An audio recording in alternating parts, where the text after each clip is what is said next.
Welcome to the Visit New Ross podcast. We're talking all things cycling today. We're with double world champion Linda Kelly and newly crowned National Criterium Champion and the first Irish lady to finish Paris-Roubaix, Mia Griffin.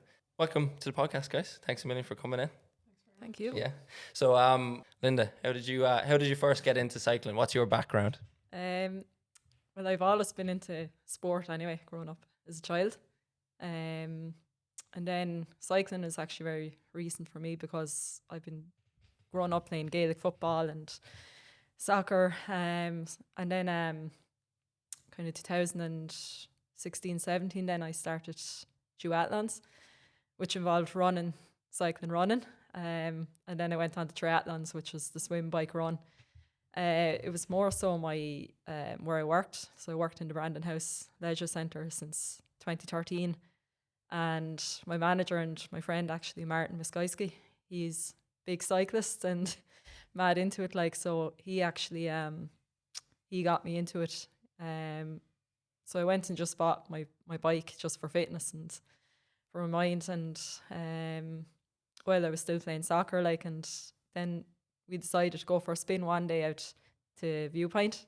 So it's JFK, and he brought me up this hill. I was on the heaviest bike, heaviest wheels, baskets, wasn't even clipping pedals in the runners. And we got up to the top of the hill, and he just turned around and he looked at me really shocked, and he was like, wow. He goes, we're going to have to get you into this. So You had a bit of talent there. he started making the bike as light as he could. He was taking off bits and pieces, the heaviest bits and pieces, and then eventually we upgraded the bike as well, and I got a Ridley. It wasn't still an aluminium frame, but it was a lot lighter from the other machine I had. And then I did the triathlons, and then eventually he asked me then at the end of 2019, what would you like to do next season, 2020, because I was still doing triathlons then, and I said I'd like to focus on just cycling, because I was after completing a half Ironman, and I said I'd like to go on and try something different. It was always the cycling that was winning my triathlon races for me, so I said I'd like to go more into that. So I was fortunate enough during from March when the lockdown first came, because I was actually off work, so I was able to train 2021, train full time, and my fitness just zapped up. My weight came down. I was a lot heavier as well. So all that came along, and my goal that year was to do the Nationals time trial. That was my very first goal, not even road race. And I was doing a couple of local league races, but I hadn't a clue what I was doing there, and it was completely different cycling from triathlon. Yeah.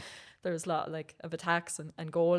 So then I did the Nationals TT in that September, and I came third.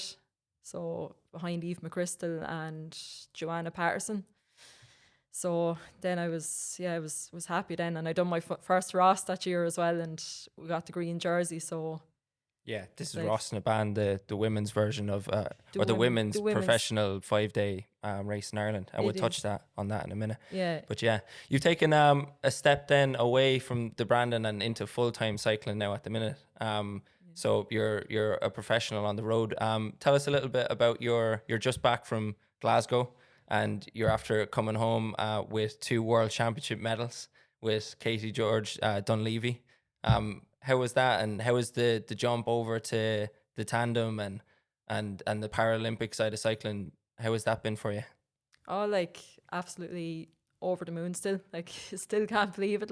And it's just it's really great, because I've only been on the tandem since last year. So since March, April 22 was my first time on the tandem with Katie George. And so I was entered the Talent ID program, and that's how I got into that then as well. And I was obviously a trial pilot last year, for the competitions.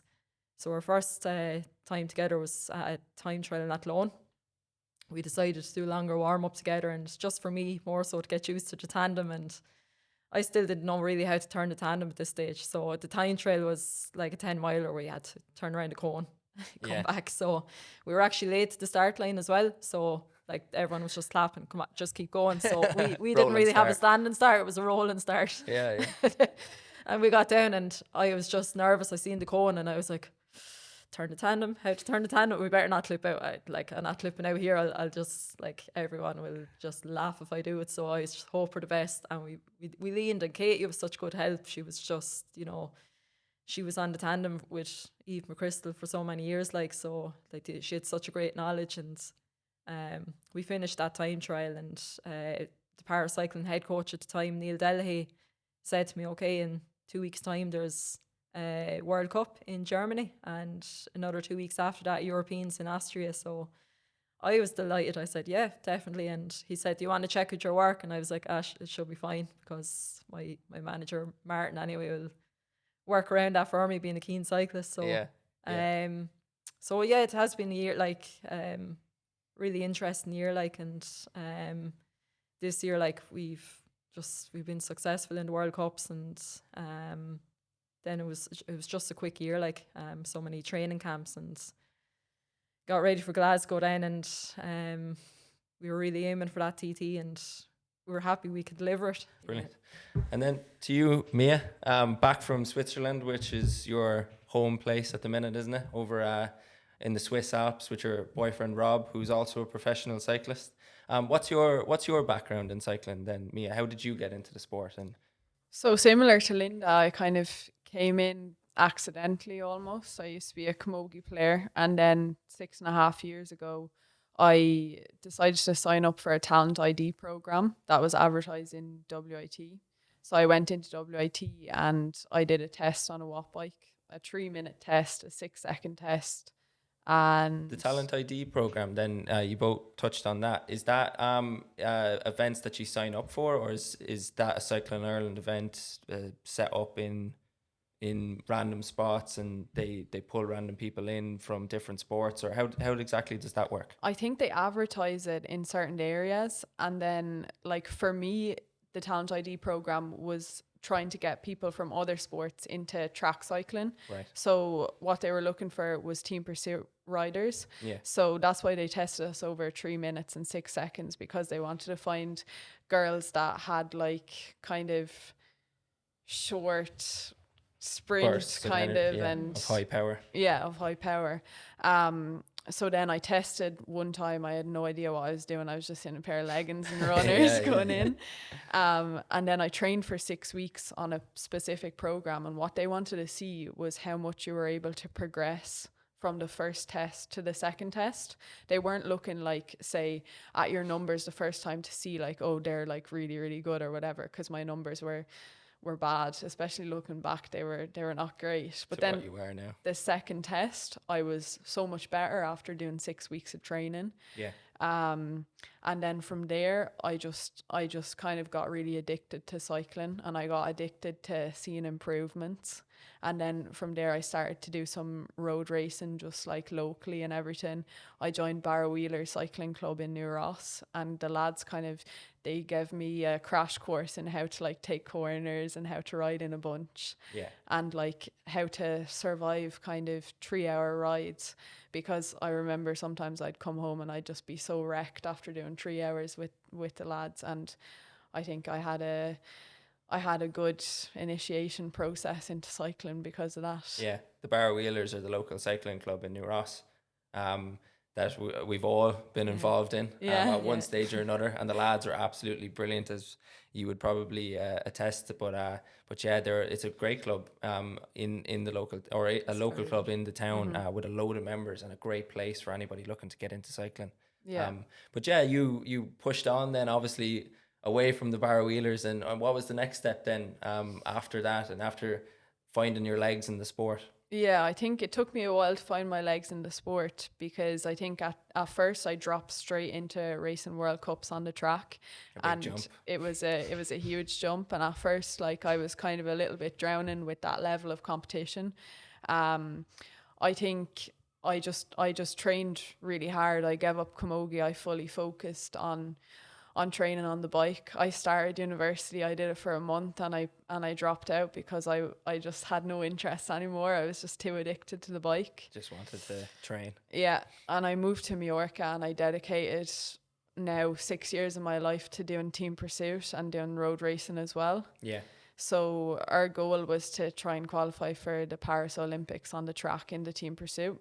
The team pursuit, for people that don't know, it's a 4-kilometer event in a team of 4 girls, where we have to just try and do the fastest 4 kilometers possible. Yeah.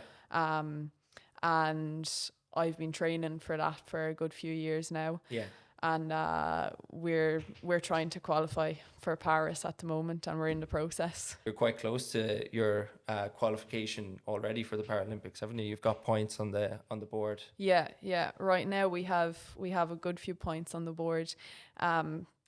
For us, it's quite difficult to even qualify for the games in team pursuit, because it's 10 teams to qualify, and there's a lot of big nations that pump a lot of money and a lot of time into team pursuit. But now we're sitting in 9th place with a buffer of 1,000 points, with Poland and China behind us. Wow. So we just need to keep them teams behind us, and we're fairly good. We're looking like we're good for Paris. I think the Irish team really punch above their weight in the world of cycling as well, don't they? Especially on the track, like you touched on there, the likes of Great Britain, Spain, Poland, all these countries, Italy, have such massive government backing, whereas Ireland maybe, doesn't have so much, and it's a little bit more of a minority sport here. So we were really, even to be talking about qualifying for the games is such a massive achievement, never mind even going with the hope of getting a result there. Yeah, definitely. I think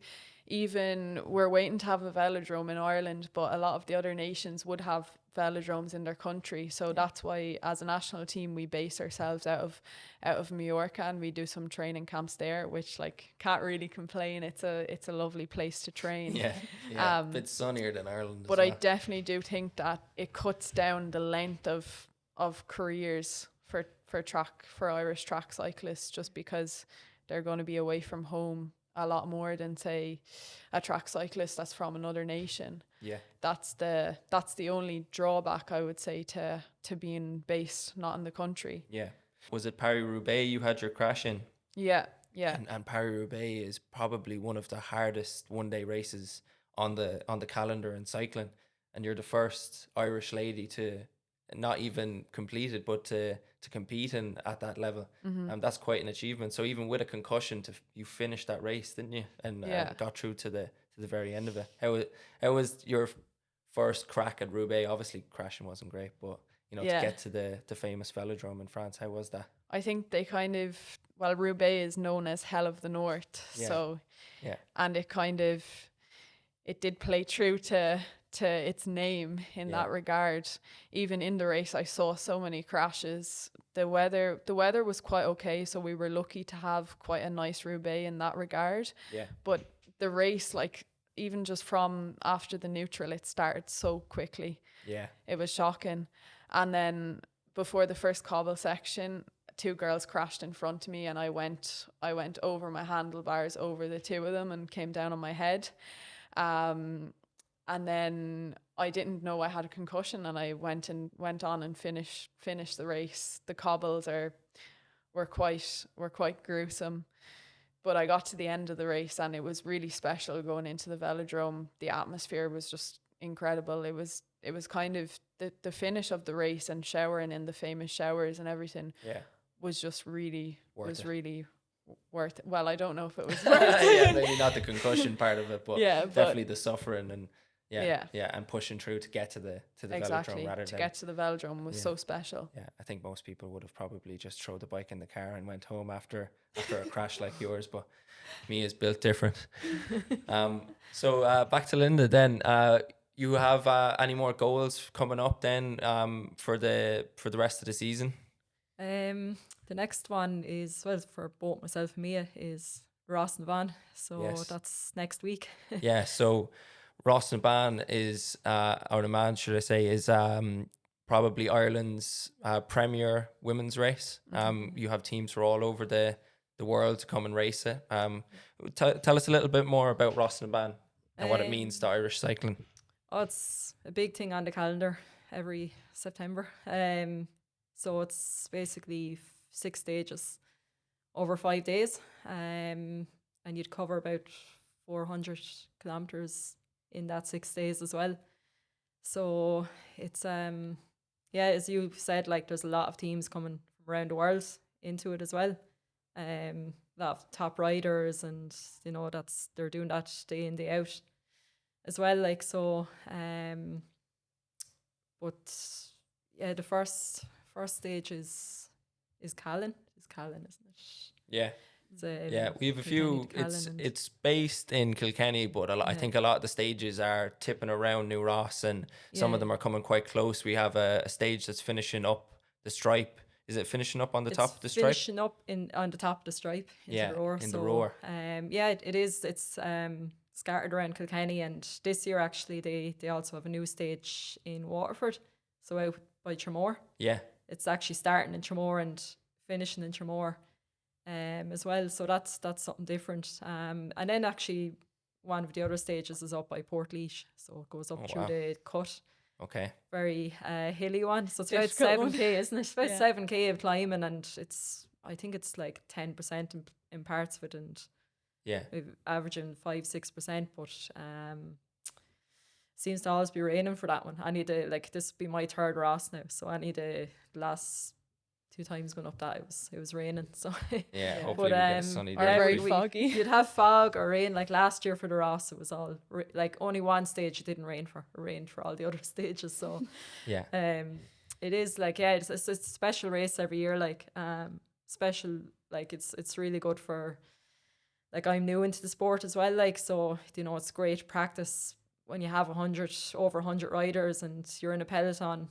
It's something different, and it's an amazing race, and amazing, it's definitely worth, if you were around the New Ross area, to go out to even that stage and that's finishing up the stripe and have a look at the atmosphere around it. And I think it's so important to push races like that for young people that are looking to get into the sport. And what do you think a professional race like that in Ireland, Mia, even means for the progression of cycling, and getting young girls into the sport, and and pushing the sport forward? What do you think it means to it?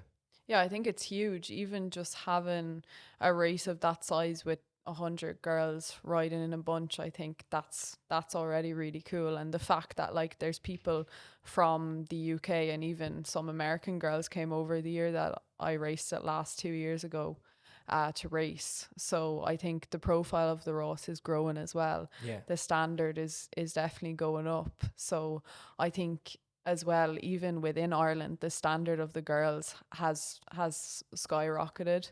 And there's a lot more girls that are starting to break into professional road teams.